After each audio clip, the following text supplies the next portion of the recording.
time. Don't always be praying in response. Pray proactively. Pray before it happens. Lord, cover my child. Lord, bless my day.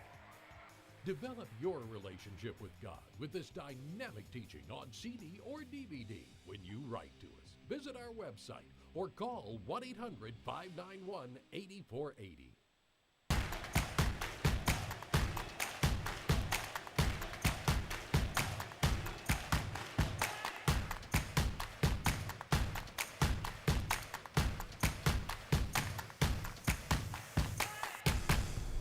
Well, praise the Lord, everybody. Welcome to On Point, the number one Saturday morning Christian-based call-in talk show in America, live every Saturday morning on any smart device at David G. Evans, the number one, at David G. Evans 1. We're so glad you've taken the time to join us. Won't you like us and subscribe to us? But share with all the people that follow you and that you're friends with right now. Tag a few people. Invite them to join the conversation that we have every Saturday morning from 9 a.m. to 10 a.m. Eastern Time here on Point. It's such a joy for us to get together with you again to talk about those things that are significant to you, but always from a kingdom perspective, always from a biblical mindset, always from a Christ-centered look. We are just glad you can join us, glad we can talk about any subject, and we talk about all the subjects that are relevant to you.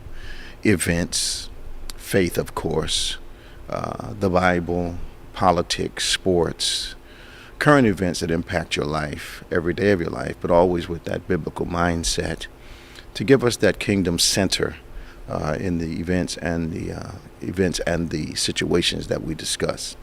If you can join us today, you can call us by phone, toll free around the world, 866-743-8267. That's 866-743-8267. That's 866-74-EVANS. Give us a call here on Point.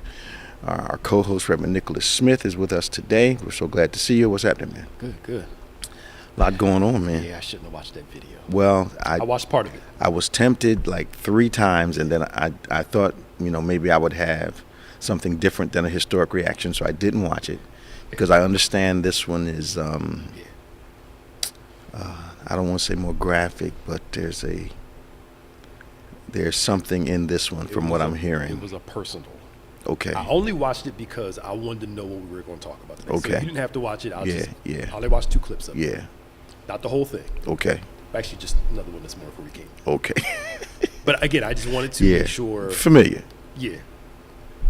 Because there's a lot of stuff out, but, I was hearing what I thought were opposites until I realized what people were describing to me was the entirety of the video that caught their attention the most. Yes. Because I initially heard that they had tased him to a point where he died. No. Well, no, they didn't just tase him. Then I heard he was beaten. So I thought those two were contradictory, but I realized they were parts of the same scenario. What the way the video was you have three or four separate shots because it started out with them pulling him over for some reason. Okay. They don't know why yet. Okay. So they pull him over and they're aggressive from the door. Okay. I mean, from the door, cussing at him, get out the car. They try to tackle him down, hold him down. He eventually, Why does he need to be tackled for a traffic stop? See, that's what they don't know why they even. Well, here's my thing. So, all right, say they pulled him over for a traffic stop. Not a known felon. He didn't get out the car shooting. He didn't get out the car swinging, as far as I'm concerned. So how does a traffic stop develop into a murder, a homicide? That for me is the tell-all. That's the question because the body cam starts with them approaching his car, opening the door. Okay. But why would they go up and open his door? But that's what we're trying to. That's what you're trying to figure out. I guess during trial. I understand he was not far from his home. No, he wasn't far from his home at all. This is what I'm saying. This felt personal. So the guy, he runs away. Mm-hmm. Then it flips. This is after they beat him up? No, this is after they get him out the car. So they get him out the car. They're trying to wrestle him down, hold him down. How'd he get free? They were trying to get him down. He said, "Okay, I'm complying," and they kept, this was aggressive. They kept forcing him. So they were banging him, and then he got away. Okay. Then they show to a street cam one of the high ups ones. Yeah. Down. So this one, you see him laying on the ground. Mm-hmm. One guy comes and kicks him in the head. Another guy takes his baton out, hits him. Now, this is the most heinous part. This is the part where, when they say it's one of the worst things. Okay. They pick him up. Two of them do. Hold him up. Yeah. And like a piñata, let the other ones just beat him up. That's what I think, to me, hit me the hardest, is the fact that you, like, literally, they had him back like this. Yeah. Two of them were holding him. And they were just wailing on him. Is he cuffed at this point? He might have been, but all you can see from it, because it's real high up view, you can't really see. Perhaps you can help me understand. Yeah. When I saw the initial pictures of the officers, I saw people that looked rather healthy, heavy, all to be over 200 pounds. I think some of them looked to me 230, 225. Young men. I've yet to figure out why it takes 4 or 5 grown men with guns and other weapons at their disposal, 5 of them, to take down one guy that looked to me like he weighed about 145 pounds. He was around 140, 150 pounds. Okay. Yeah. Because I'm looking at him like, this guy's really slim. Why does it take 5 of these guys to knock him, to restrain him? Yeah. There was an aggressiveness from the door that was just troubling to see. Was he fighting back? No, he wasn't even hitting back. He was kind of struggling, I guess, in the beginning when they were trying to get him down. Okay. I guess he was like panicking and, Okay. But the fact that how they just held him up and let the other ones just beat him up. Well, take me back to the traffic stop. I'm going to be afraid if you pull me over and the first thing you do is snatch me out of my car. Yeah. Get out the car, open the door, Again, we don't see what I thought that. it was license and registration first was the standard approach. Yeah. Yes. Again, we don't see what happened before. Okay. But in actually the video, you hear them like laughing about it. I mean, you mean while it's going on? Yeah, like cursing at them. Now, I understand at some point there were like 9 or 10 people out there? Yeah, so this is the third part I just saw this morning. So the guy, I keep saying the guy, Tyree Nichols is laying on the ground. The EMTs are there. Yeah. They're doing nothing to help him. They're just kind of just sitting around, walking around. They tried to help him up, but they beat him, Here's it's been a long time since I've been involved in a bunch of fighting and stuff. My life was like that a long time ago. I remember enough to know that my initial acts of violence were not like the violence that I was rendering once I stopped. It grew over time. And it grew over time because I was, quote unquote, getting away with it over and over again. Sure. Because I was winning over and over again. So it grew. It didn't diminish. Yeah. It grew. Yeah. It's hard for me to believe that this particular act is an initial act, that is something that has culminated over time, that some forms of this have happened over and over again, with the tacit approval of the powers that be in Memphis. Well, come to find out, one of the police officers has a record of abuse. Either I think, somebody can correct me if I'm wrong, he worked at a jail and I think he had some issues there when he was how'd he get hired then? Well, he was a prison guard. Okay. Had issues there. Okay. And then so this is not new for one of them, from what we're hearing. Okay, so it makes sense that they've had some unspoken permission to be this rough in the past, and maybe perhaps this time is the only time that we know of them actually causing a homicide. Yes. Now, I'll give the chief of police of Memphis credit. Yes. Black woman. Yeah. They fired them within 2 weeks. How old is this? This is it happened 3 weeks ago. Huh? Yeah. So I guess once it got up to the higher ups and he died and all stuff, they fired him, charged him. That brings up a whole nother discussion. His family's been waiting 3 weeks for something to happen? Like 2 or 3 weeks, yeah. Because he went to the hospital, and I think 2 or 3 days later he died. But the fact that he was hospitalized from a traffic stop should have been enough to... Yeah. So, how do I get to hospitalize you? And walk around keeping my job. Mm-hmm. Yep. And that's where, I don't know the Memphis Police Department, how they work and how big it is or small it is, but she came out, they fired him, they charged him, 4 posted bail. I think 2 of them was 3 of them had a $250,000 bail. Okay. Other 2 had a $350,000. Are there limits on bails that you can charge a police officer when involved in this type of thing? That I don't know. I know they have that whole immunity thing, but I need to see. Because I know that the bail was a question for me, why it wasn't higher. Mm-hmm. Have the government administration in Memphis reacted this swiftly in the past to other officers that have been in this type of situation? This is my first time hearing about it in Memphis. Okay, like to this degree. I really would like to know whether this is a consistent Memphis reaction, or whether, because it can't be the first time someone's killed in an interaction with police. Mm-hmm. How quickly has this caused a decision to be made in the past? And because I tend to emotionally shy away from these things. Mm-hmm. Because I lived them back in the day. Mm-hmm.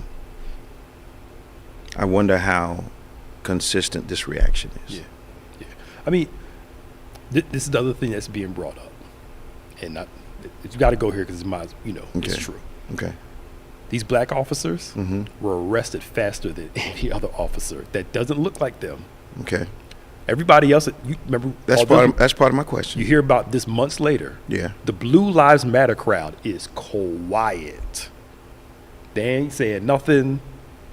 They're usually up in arms. They're usually up in arms. Yeah. We got to support our police. And Yeah. it's just a real deal. If it was a white officer, we've seen it take months, sometimes even years to even Mm-hmm. charge the person. Right. But I think it's a sister in charge of this. Okay. So I think she's being very aggressive with. I still ask the same question: how consistent is this reaction with the other historic reactions of the Memphis mayor's office, chief of police, that type of thing? We need to. I need to do some research on that. Maybe somebody from Memphis can tell us. Yeah, perhaps somebody's listening. 866-743-8267. 866-743-8267. This is On Point. We want you to give us a call as we weigh in on a very sensitive subject this morning. For the first time since we've been on air, I was hoping there was a way for our tech team to run this video. I was hoping that today, I didn't know if they could download it quickly or whatever, that we could run this thing so people that haven't seen it would be able to see it on their device. Some people, I don't know. They're watching it on TV. Yeah. So I don't have a problem with showing what's already out there to a certain degree, but this seems to be egregious enough, serious enough, him impacting enough that but I'm also glad that we've not gotten to the point where we've kind of become callous to this type of thing. There's still a level of reaction, and I'm also glad that it hasn't, for black people, become racial. That they're reacting just as strongly to this particular incident when non-black officers are involved. Yeah. I mean, look, you've known this, we've seen this. Mm-hmm. This is a police problem. Yeah. For a lot of things. Yeah. When John Singleton did Boys in the Hood, Mm-hmm. those who didn't see it, one of the biggest issues with they got pulled over were black officers. He was trying to show us that this was a police problem in general. Yeah, not a color problem. Now when there's some aspects may be a color problem on top of the police problem, but it's here's what's amazing to me. It's the officers that are black and brown.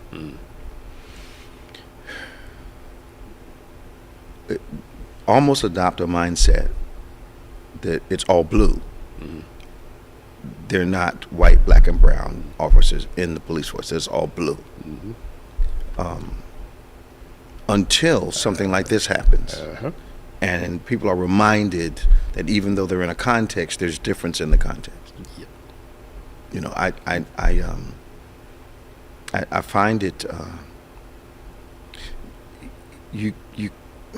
It is not loyal. It is not disloyal to an organization for you not to become a menace to your own community. I got a problem with that. All right, if I'm from the projects, which I used to be, and I get to be a police officer, am I trying to prove something by being extra brutal to the people that I used to live with? You know, and it happens corporately too. You know, you know, back in the day when it was less, when corporate environments were less populated by people of color, you would almost find a hostility from the resident person of color to new people coming in, to the point didn't want to eat lunch with them, didn't want to be seen talking to them. You know, almost like, you know, you're diluting my identity by being present. Yep.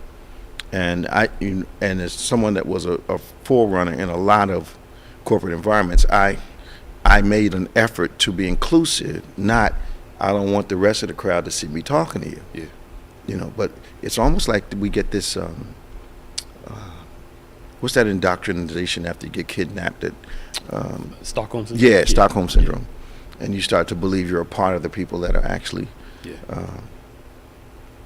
that have oppressed you. But I don't see how these guys became so young. Wait a minute, weren't we talking about this yesterday? About young black men becoming detached from their own history based on what? That they didn't have to go through what others had gone through? Yeah. Or they think they got out, so I'm better than you. Yeah. Remember a few years ago, I think it was like 4 or 5 cops from Philly were arrested for helping them sell drugs, you know, assault and some other stuff. I mean, you're supposed to be working in West Philly to fix the community, and you're participating in the demise of the economic opportunity can distort your integrity. But I still have a problem with the fact, and I don't want to be redundant, but I'm about to be, that if I come from your community and I become an officer, why do I persecute your community more aggressively? Am I trying to prove, is there some way that I'm trying to prove that I'm not going to be biased? Yeah. Well, that's certainly not the way to do it. Right. Yeah. And this, I made it, y'all, you know, I get a police officer's job is very difficult. Be very stressful. Extraordinarily so. And they don't get paid enough. They don't get paid enough. I totally agree with you. I'm not one of those abolished the police. No. That was just dumb. That agenda was stupid. I know. But the statistics show that there are some officers out there who are violent towards their wives because the stress of the job, and they take it home, and they blame it on the job. Yeah. It ain't just the job. I know it's not just. If you can't be in this kind of work, don't get in this work. Hangmen back in the day didn't go home and hang their families. Right. Come on, man. Right. Come on. I agree with you. Come on. It just, if you can't handle the stress of the work because of whatever's going on inside of you, then. But also, I know from talking, having pastored, we've pastored. They don't just call them prison guards. What's the proper name for them? Come on. Correction officers. Correction officers. Yeah, there you go. Correction officers.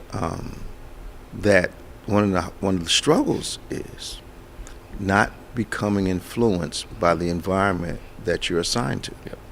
And one of the corrections officers that I've talked to, had the honor to talk to over the years, said that what you have to really fight is not having your whole attitude change towards society. Yeah.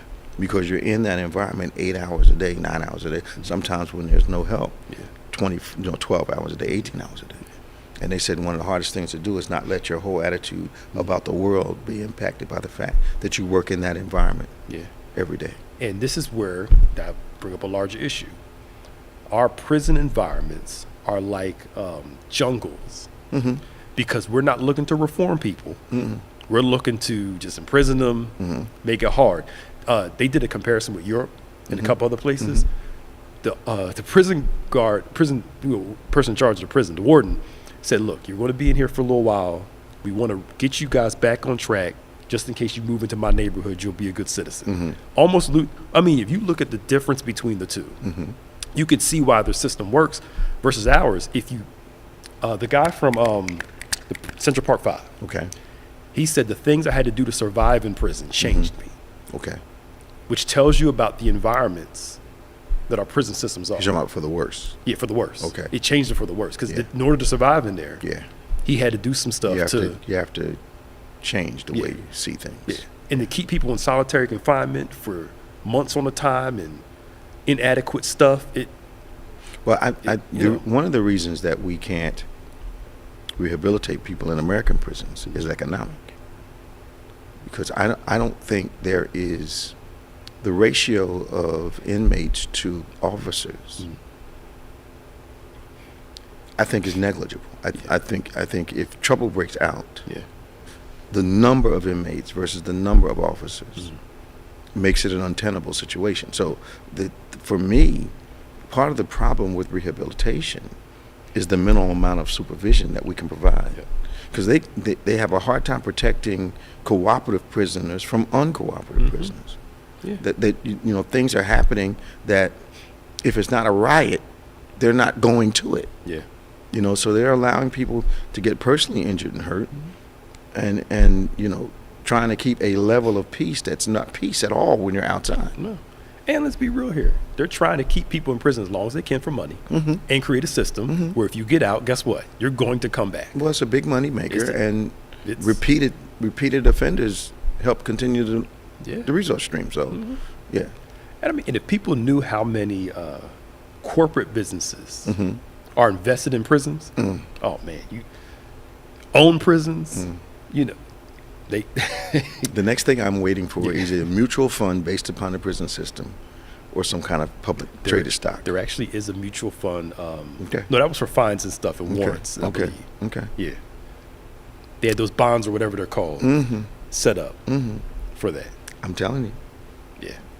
During the pandemic, they started mutual funds and investment funds placed around strip clubs and liquor stores, that type of thing, and that stuff went through the roof during the pandemic. No, I do think that some prisons do have stocks. Let me look it up though. Okay. Now, 866-743-8267, 866-743-8267. We've got Tom from Florida. You guys can jump on. I know you have a lot to say this morning. We'd love to hear your opinion about this. They do have prison stocks. Do they? Yes.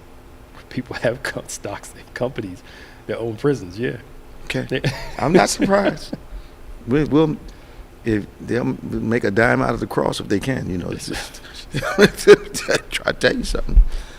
Let's go to Tom. Good morning, Tom. How you doing? Good morning, Bishop. How you doing, Pastor Nick? Hey, man. I knew you would have a lot to say today. Well, Bishop, first as you were asking about the 5 officers, it's kind of funny that they got fired or handled so quickly. Yeah, I know. The other thing was, the reason I don't think it was really in the news a whole lot until this past week is that they announced that Friday they were going to release the tapes, and everybody was kind of waiting for that. I think that's why it hit the news so heavy yesterday and not 3 weeks ago. So it took them 3 weeks to kind of analyze the tapes, make sure they had to get it from all the different angles. Analyze it, and they also said that was the best time they thought they could release it with the least problem with riots and other things in the city. Because I'm confessing, I've been in the dark about this until the last couple of days when it really hit the news. In a very profound way. You hear things. You hear, young man gets killed, but we're hearing that all the time. Yeah. And they prepared the people, like I think the DOJ and a couple other people saw it. And said, look, this is one of the worst things we saw. Just preparing people, like, look, it's not going to be easy to see, but we need to be civilized after we see it. Yeah. I have a lot of it's not anger. I feel for the people's family. Yeah. Your child leaves home to go someplace. On his way home, and never makes it back. I mean, I wonder the stress level of his relatives as they waited to see if something was going to be done. I'm also tragically sad about how these 5 young men veered so far off to whatever direction is the wrong direction, and this behavior became increasingly acceptable to them. No one, and this may be a statement that I shouldn't make, but no one will convince me that this time out was the first time that this was. You know, I can't get that. Yeah, this felt personal. And I also believe that the swiftness of what happened is because they were of African American descent, which I think they were wrong. Should never happen. But it's almost surprising how quick the unions haven't come up to back these guys up. They're not being supported by the union? It's been quiet. I haven't heard anything come up from Blue Lives. Blue Lives is not saying anything? It's been quiet. It's been quiet. Because we've got officers around us. I don't want to get on the wrong side saying they're wrong, but they aren't getting treated the same as other folk. You don't think so? No, these guys have been convicted already. I'm being rhetorical. Their own people haven't come up to, defend them. I'm telling you, I'm just speculating. And this is just pattern recognition and maybe wisdom at the age that I am. But I think the young men are about to find out that things are not the same. But I also think the rapidity of the response has to do with who's in office in Memphis right now. So I understand the chief of police is a black woman. Is how's the political administration look? Let me see. All right. So normally, I would believe in normal city politics, the chief would be either saying, okay, let's do this, or offering some resistance to the administration, because in back in the day when I was a younger person, the police chief almost was embarrassingly loyal to the police, and always would appear to be in opposition to any discipline that the mayor wanted to render to the police officers. So the political, there had to be some real strong political conversations between the mayor and the police chief, and the district attorney and the police chief, because of course he or she has to be seen as someone who's loyal to the people that she leads. The mayor's a Democrat. He's white. He's white, but he's a Democrat. Okay. So, like I said, she's black. So it seems like they had to me, the way they talked about it, when the video was come out, they had no way of getting around it. Okay. There was no public way for them to. Well, because normally there's a contextual conversation. There was no. Okay. Holding somebody up while letting people punch them, there's no context to. No. Yeah. And I believe she absolutely made the correct decision. Oh yeah. It's just that I'm wondering why so quickly, and it hasn't happened like that with other folk. But yeah, she absolutely made the right decision. Well, I think a lot of times what is offensive to me is that, when someone is suspended with pay while their whole process, works out. But I also, the system is not fair. We need to accept the fact that the system does not respond in an equal manner to everyone. There's a false equivalency that has been established, and you don't find it out until you get into trouble. That it is a false equivalency. But what else is happening in Florida? I have to think besides your governor wanting to eliminate certain ethnicities from history. Right. What's going on with that? Well, I have to thank you, Bishop, because I call in the show, and this guy gives me a reason. Sometimes I think I'm not going to be relevant. I said, you know what? The governor's making me relevant. So Saturday morning, I can get on the radio. There was something I forgot to put on here, that a school in Florida, they made the kids go home and get a permission slip signed to learn the Black National Anthem. So if the parents didn't want the children to learn the anthem, they wouldn't sign off on it. So the other thing is, so what we're going to do? The kids were going to stay home that day? Either stay home or the teacher. You guys go to the assembly hall until we get done learning the song? But he was in Philly this week. Ooh, who's in Philly this week? Oh, the governor. He was at the Union League? Yeah. Oh. Their highest award. Oh. That's not surprising. When I heard this was going, because, ladies and gentlemen, I've been a member of the Union League for the past 12 or 13 years.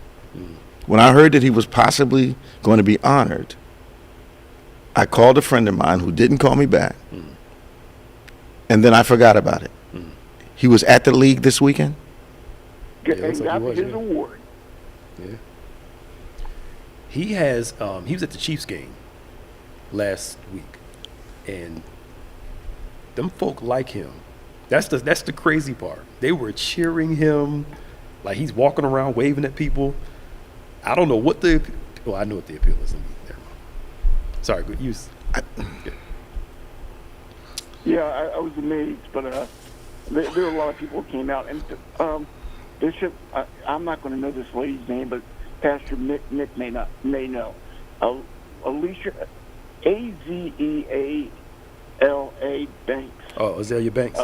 She's crazy, yeah. What does she say? She comes out and says this week. What doesn't she say? She'd rather move to Florida because of the governor, because it's such a safe state compared to California. She is. Okay. She's got other issues. I'm still stuck on the fact that my club had. I want to see what the. We don't have a whole lot of minority members at the club, but I want to see how we react to this. He was actually there. Yeah, they gave him the highest award. I don't know. Okay. Oh, there were people in the street though. If you see a news clip, there were people out protesting. Okay. I have to be honest. It took a few years, but some people have revealed themselves to me at the club to be extraordinarily good, and some have exposed themselves to be people that were presenting a persona that was not their real personality until President Trump got in office, and then all of a sudden, our conversations began to change. Yep, I'm sure. Okay. Interesting. He was at the Union League. Okay. Something else doing here is, which I think is going to backfire. They didn't call and invite me to that. Oh, of course not. Okay. Yeah. No. I wasn't asked to do a prayer that day. I'm sure. Yeah. Okay. I'm sure. Yeah. Okay. Something else he did this past week, which is the opposite of the rest of the country, is this thing with the fentanyl. Like in Philadelphia, they've kind of decriminalized it, or at least they're not arresting people. He wants the state to charge people with possession just like people who are distributors. He's going after the fentanyl people, which that's a double-edged sword. I think it's going to backfire on him. You think so? Because there are a lot of Caucasians, kids, who are using it compared to African Americans. That doesn't seem to be the drug of choice for black folk compared to other drugs. But he's going after the fentanyl. He's projecting. He's projecting a bias in that, in a lot of people's minds, the drug problem is a minority problem, and that people that are not minorities are simply recreational, or they've got some kind of emotional, psychological excuse for why they do the drugs. So he would approach it as though it was a minority problem, when in actuality, I think it right now it's got that glamour drug kind of persona attached to it, and a lot of white children will die from this. Fentanyl is bad all the way around. It's just not something that our young kids need to be involved in. But we were addicted to going too fast in the car. The new generation is addicted to living too fast, and it has both had its dangers, and both could end up in fatalities. And going back to the minority thing or whatever, it still falls under that woke left, because that's exactly in his everything he does points that direction. Okay. Even if it's not out, in code word, it's still the woke left that he's going after. And, you know, he always says at the end of his speeches, the woke left does not live in Florida. Okay. And that puts a whole lot of things in that category. Okay. Wow. It's never a dull moment in your state, huh? No, it's not. And other than the weather, Bishop, I don't know why he gets away with it. I mean, Board of Education, he kicks people off, puts his own people on. Well, we talk about elected. He gets away because you guys let him. You guys don't scream. Well, screaming won't do anything. When it comes time, going after him now. Are they going after him now? Yeah, especially in Southern Florida, because it's two different states. And once you get above Palm Beach, it's very Republican. But when you get in the South, other than Miami Cubans, it's pretty Democratic. It's amazing how you know, New Jersey and Florida have these great similarities, because you know, I used to joke at board meetings when I would go to North Jersey for the Turnpike Commission and other things. I would always introduce myself as Bishop David Evans from the great state of Southern New Jersey, and of course it would get a laugh, but it was the truth that there's a great separation between North and South. And you know, the further north you get, the more Republican you get. The further south you get, the more Democrat you get. Same thing here. Mm-hmm. Yeah. And if you get up in the Panhandle, it's like another state. I mean, you know, you butt up against Mississippi and Alabama, and that influence is right there. And the Cuban population is very, very powerful in the Newark, northern New Jersey region of the state. They're Wow. extremely political. Hispanic, Cuban, very strong. Puerto Rican, very strong influence in the northern part of the state. Well, Miami is run all the elected officials. It's very, like I said, I'm angry at us as being Democrats. Mm-hmm. When Trump was running, he understood, stayed in Miami, where Biden kind of ignored it. I think Hillary ignored it when she was running. Well, Hillary ignored New Jersey, which is one of the reasons she lost. And I said something to her and her team in Philadelphia. We were at Mother Bethel Church for a meeting, and I said to her team, I said, you guys are making a mistake. Why aren't you doing more in New Jersey? And they said to me, well, we don't think it's a battleground state. I said, how much more battleground do you have to get? It's a Democratic, quote-unquote, Democratic state with a Republican governor. I said, so if it's the Republican governor, doesn't mean we got a fight in our hands. You guys are not looking at the right thing. Oh, we'll take it under consideration. They didn't do anything. They had the convention in Philly and still ignored New Jersey, which is 20 minutes across the bridge. It's crazy. Crazy, but you know, they pay people to tell them how to do things.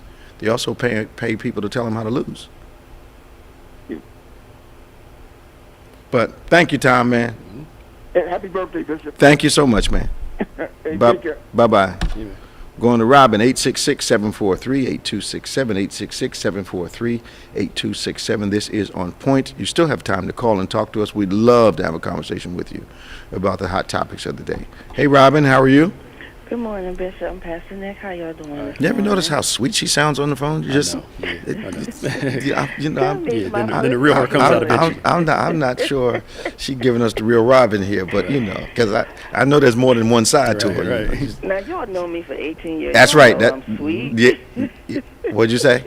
Y'all know me for 18 years. Yeah. Going on 19. Okay, then you can leave the last part of that sentence out. Yeah. Okay. What's happening this morning? Well, I just had 2 comments and a quick question. I watched the video. I know I couldn't watch all of it because the first part just didn't make sense to me. They telling him to get on the ground. He's on the ground. They still hollering. Well, first when they went to the car, they start cussing at him, saying, get out the car. They threw him on the ground. And he's saying, I'm on the ground. I'm on the ground. They had the tasers out but didn't use them. And then they showed where he got away, and they got him, and they was just beating him up. I mean, it's that video, it's heartbreaking. It's heartbreaking, Bishop. And I know when you see it, I know how you would feel. But Yeah, I ain't watching. Yeah, it's heartbreaking. But Pastor Nick can maybe verify this. I was reading something where it says fatalities caused by the police. Norway takes 3 years of training, 4 killed from 2002 to 2018. Finland takes 3 years, 7 killed from 2000 to 2018. Germany takes 2 years, 267 killed since 1990. USA takes 21 weeks, 1,004 killed in 2019 alone. So I know Pastor Nick confirmed that, but when I read that, I'm like, wow, what's that say about our country? 21 weeks? It's not trying to change a culture, that's for sure. It's not addressing the real issues. It actually is perpetuating. Yeah. Because I don't think you can, unless there's continuing training that we are, that's part of our job to attend and to show the results of the training. I'm not sure we can change a culture of anything with just 21 weeks of preparation. Yeah, but what do you think it's going to take to get the police reform and trained correctly in our country? Well, I used to, when it comes to violence, I used to think that children being killed was enough for our society to cause a seismic shift in the way we do things. But we found out with the children from Connecticut that even children being killed won't cause our politicians to move in the direction that they need to move as it relates to gun violence. And so that the kids are not even enough impetus anymore to cause radical change. So I really don't know what it's going to take unless it comes from a federal level and time starts being distributed like they distribute it for other normal citizens who get caught up in things. But there's a resistant system that is benefiting a relative few people, that to change it, because where there's crime, there will be people in law enforcement that benefit from that. And I'm saying that there are some people that do that. And I've had police officers in my family. I had an uncle that was relatively famous in Philadelphia as an officer on the street. He was rough, but he was just. So, and it was back in the day when Rizzo and those guys were around. But he didn't terrorize his own community, but he demanded respect in his own community. But he wasn't walking around just brutalizing folk. So I just. Yeah, it's just that I'm concerned, like our children as they're growing up. Hopefully, something to be a lot better, because I'll be nervous my grandchildren driving and get pulled over. I'm just hoping, by the time they get to that age, things will change. Well, I think the environment is. The one time I've been pulled over with my kids in the car, with my grandkids in the car. The level of fear that they had was surprising to me. The first thing out of Chan's mouth was, "Is he going to hurt you, Dad?" Raina was, "I'm scared." I said, "What are you all afraid of?" "He's not going to hurt you, is he?" I said, "No, he's not going to hurt me." But the guy was standing there with his hand on his gun. So I'm staying calm, because not just because of me, but because of them. And what I understand is police officers are not trained to prevent as much as they're trained to react. That's why they need training. So a lot of times their mindset is to react to a thing. So they may not be as attuned at this may be a bad situation unless they're on some kind of assignment. But they're most of their action is reaction. "Man, we can't do anything until this happens. Or get the restraining order, and if he does this, then we can react." It's a kind of a reactive, not a. We call them guardians, but I'm not sure that mindset is there. I think it's more of a reactive. You saw that with the Paul Pelosi video. Did you watch it? No. I watched that too. That one, watch it. And you'll see, they show the part where the police come, he opens the door, the police are there, the guy has the hammer, and he's like, "What's going on?" The assailant has the hammer? The assailant has the hammer. Paul Pelosi's holding on the hammer with the guy. Okay. And the police are like, "What's going on?" Drop the hammer. And the guy says no, grabs it, and then goes to hit Paul Pelosi with it. So again? The first time. They show the whole thing. Wait a minute. I was under the impression that most of the hitting happened before the police got to the house. Paul Pelosi, I don't know. Paul Pelosi was at the front door with the guy holding the hammer, and he looked like, lucid. Like there was no blood, no damage. Well, how did he get hit in the head so many times with the police standing in the house? That's what I wanted to know. That's the thing with the video. The guy grabs the hammer, hits him with it, like twice, and then the police come in there and try to grab him. My first thought was, and I know people say may bring stuff to race. If you or I was holding up a white man with a hammer, wouldn't have been no question. Wouldn't have been no question. The guns would have came out from the door. Would not have been a question. The guns would have came out from the door. Would not have been a question. It wouldn't have been put the hammer down. No, not all that. The hammer was a weapon. All right, Watch it. You'll see. Yeah, watch the video. But the question I had, Bishop, I'm hang up. Have you ever thought of getting your books put on audio? One of them is on audio. Yeah. Which one? Dare to Be a Man's on audio. Okay, your other ones. I know you're probably coming out with some other books. Oh, and y'all had promised me y'all was going to start a relation book together. I watched the old OnPointe. We did. That was from years ago. Have y'all started yet? I'm glad you remember, because we don't. I don't remember none of that. Yeah, because I had asked and you was like, that would be a nice thing. I know we talked about doing a teen version of Heal Without Scars. Yeah. I know we talked about that, but I don't recall the relationship book. That would be good, though. That would, because wise and younger wise. Yeah. So, well, thank you guys. All right, man. And talk to you, Bishop, for having OnPointe, because that way we get the truth and what's going on. So appreciate you. Absolutely, the whole truth. Have a blessed Nothing but the rest of your truth. day. Talk to you now. Bye bye. Bye. We've got Lucy, Alden, PA. Man, Alden. Hi, Lucy. How are you? I'm fine, thank you. Welcome to OnPointe. Good morning. First of all, thank you. Happy birthday to you, Bishop. Thank you. Quickly, because I know time is winding up. What I wanted to talk about was the shooting or the in Memphis. I saw an interesting interview yesterday on CBS News. It was with Mr. Alfred Titus, the professor, an adjunct professor at John Jay College of Criminal Justice. Okay. And he was saying that the 5 officers are part of a 50-person unit. Yes. In Memphis called Scorpion. Yes. And that it was created, I guess, in fall of 2021. Mm-hmm.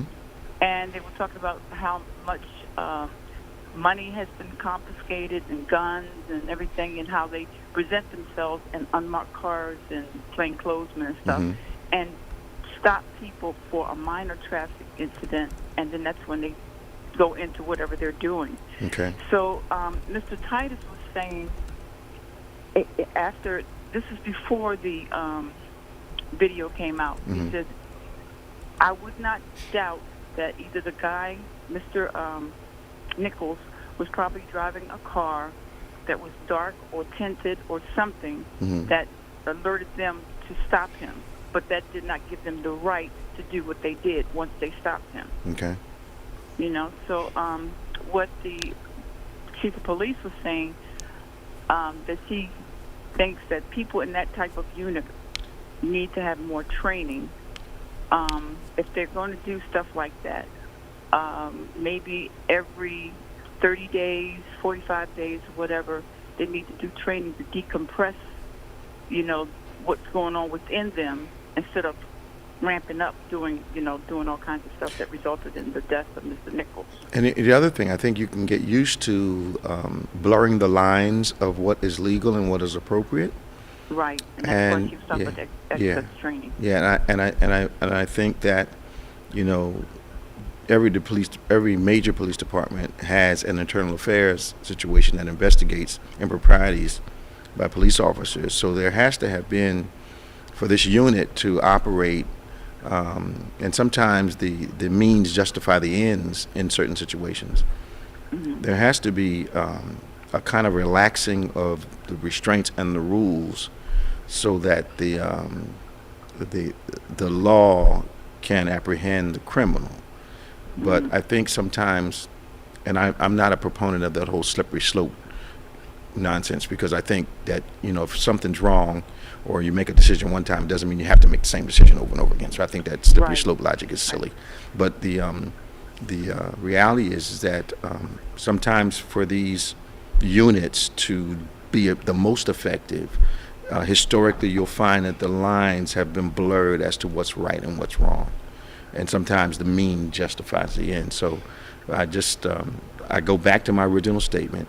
It's hard for me to believe that these acts of violence that we just witnessed concerning Tyree Nichols, this was their first time doing something like this. It doesn't feel like the first time at the rodeo. Yeah, well, I totally agree. I couldn't look at it. I mean, it just takes me back. It makes my spirit very uncomfortable. I haven't watched it. I haven't watched it. Yeah. Based on what I know about myself, I couldn't. Me too. And the Pelosi, neither. I couldn't look at that either. Yeah, I didn't. Some people really kind of get off on that. Oh, I can't wait to see it, No. But I just can't. That troubles my spirit. Because the news gave me an entirely different perspective. I thought, Mr. Pelosi was rumbling for his life. He was able to he called when he felt like somebody was breaking in. He had to start fighting for his life, and then the police had to come and gain entrance to the house. But Pastor Nick is telling me he goes to the door and he's mid-struggle with the guy with the hammer. You see, that's what I thought too. Because they showed a glass pane that was broken that the guy supposedly had come through on the news. Interesting. Yeah. Interesting. Well, you have to really ask. You have to ask questions to yourself, logical questions to yourself when you're reading anything, whether it's social media, printed media, or watching it on TV. You have to ask yourself questions because the presentation is part of the appeal of these things. Right. So you got to ask yourself, these questions because, here I am thinking this thing happened in an entirely different way. Mm-mm. Yeah. Well, thank you for calling us, Lucy. Oh, okay, well, it's nice to hear your voice. Good to hear yours. I'll talk to you soon. Mr. 71-year-old. Yeah, girl. What you talking about? Welcome. Thank you for the welcome. All right, take care, guys. Bye-bye now. Bye-bye. We've got maybe 4 minutes. What were we going to say, Pastor Nick? She did bring up something I think is important, too. I know before, police officers, any type of therapy, any type of help was looked down upon. Mm-hmm. But I think this is why therapists need to go through therapy before they become therapists. Yeah, because there are a lot of people in therapy that actually needed therapy. Yeah, exactly. Yeah. And they encourage them to go and do it. It's almost like they think their craziness qualifies them to be therapists. Yes, exactly. Yes. I know a lot of troubled people that think their call is therapy. A lot of them. I know. Okay. While they encourage them to get therapy, pastors need pastors. Mm-hmm. Police need to once a year go see somebody to talk to kind of unravel some of that stuff. Mm-hmm. It's a stressful. Yeah. Every day. Yeah. It's like being a soldier in wartime. Yeah. In wartime, it's 24 hours a day. Just because you go home from work doesn't mean that the emotional threat is gone completely, because you're getting away from it for a moment, but then you've got to suit up and go back into it the next day. Yeah. And our brains aren't built to be on that level of stress and that level of, not all the time. There are very few people that can go through that unscathed. Yeah. That's why I think you got to have God in your life if you're doing some kind of stressful situation. You can't do it without the Lord's help. Yeah. And it's unfortunate people find that out after they have a break. Yep. Mm-hmm. If I had my faith at the time, I could have made it. I could have handled the emotional weight. Yep. Because God is certainly somebody to talk to. Yeah, He is. Well, we're coming up on the end of the program. We want to invite all of you to join us tomorrow for our virtual service at 8 a.m. and our live service at 11 a.m. That's right, live here in the building at 11 a.m. We're inviting all of you to come. Our midweek Bible studies, we're having an incredible time, as we have not only been consecrating anointing oil for our people over the past 2 or 3 Wednesdays, but also we've been decreeing the word over their lives for 2023 to increase the faith, but also to open the eyes of expectation so that they would know what God intends to do in this new wave of glory. He wants to reset you. He wants to reignite you. He wants to restore. Restoration is a part of what God's plan is for you in 2023. But you've got to be reset first. So we're inviting you to come Watch us tomorrow morning at 8 a.m. virtually, and invited you to come personally and be with us at 11 a.m. People are driving in from all over. We had a couple from Maryland last week and a few more from outside the state. Our midweek Bible study at 7 o'clock. We're having a tremendous time. We want you to get involved in that. If you have a prayer request, always we'd love to agree with you in prayer. You need to email that to social@go2bethany.com. We're on YouTube, and we're on our own site, BBC of NJ. That's BBC of NJ. You can subscribe to us at David G. Evans 1 and BBC of NJ on YouTube. But also, we've got some podcast platforms we'd like to invite you to subscribe to: DGEMS, DGEMS, and OnPointe. Those are our podcast platforms. We want you to join us for great conversations, great content, things we believe will help your life. Well, for Pastor Nicholas Smith, I'm Bishop David G. Evans, and our technical team on their behalf also.